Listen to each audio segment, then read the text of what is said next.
नमस्कार। महाराष्ट्रातील विविध क्षेत्रातील बातम्या झटपट आपल्या मोबाईलवर पाहण्यासाठी लगेचच सबस्क्राइब करा राष्ट्रशक्ती लाईव्ह न्यूज आणि सोबत बेल आयकॉन प्रेस करायला विसरू नका। राखीची थाळी अश्रूने भरलेली बहिणीची नजर। काल गावात रक्षाबंधन नव्हतं, काल गावात मृत्यूचा कहर झाला।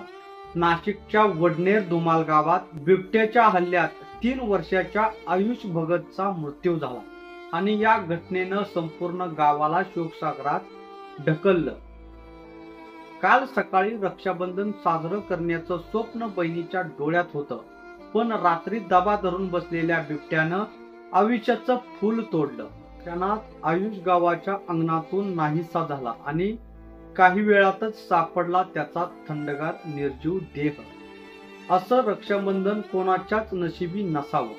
बिबट्याच्या हल्ल्यात ठार झालेल्या भावाला अखेरची राखी बांधताना त्याची बहीण हा क्षण पाहून प्रत्येकाचं हृदय पिळवून टाकेल। काल दुपारी अंत्यसंस्कारापूर्वी बहिणीनं भावाच्या थंड हातावर राखी बांधली आणि अश्रूंनी निरोप दिला। रक्षाबंधनचा सण या बहिणीसाठी आता कायमचा वेदनादायी कठोर बनला आहे। कालच्या या घटनेनंतर आज गावभर भीतीचं सावट आहे। वन विभागाने बिबट्याचा शोध आजही सुरू ठेवला आहे।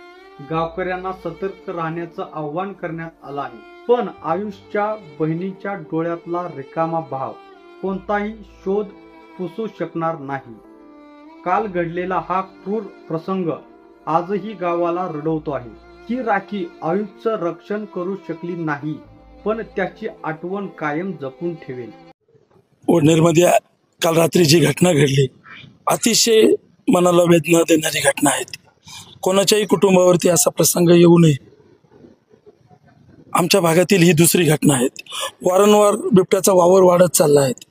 वन विभाग वारंवार पिंजरे जरी लावत असेल तर बिबट्या पकडल्यानंतर ते खूप जलद वाडीवरे विल्लोळी या ठिकाणी सोडले जातात आणि त्या कमी अंतरावर ते पुन्हा येतात, तर ते या ठिकाणी पुन्हा आले नाही पाहिजे। दुसरी गोष्ट, आमच्याकडे आर्मी एरिया असल्यामुळे आणि जंगल जास्त असल्यामुळे शेती विभाग जास्त असल्यामुळे खूप मोठ्या प्रमाणात बिबट्यांचा लपण्याची जागा आहेत। नदी असल्यामुळे पिण्याच्या पाण्याची सोय होते। आमच्या सर्व नागरिकांची एकच मागणी आहे की वन विभागाने सर्चिंग ऑपरेशन केलं पाहिजे। जर तुम्ही सर्चिंग केलं तरच बिबटे सापडले जातील।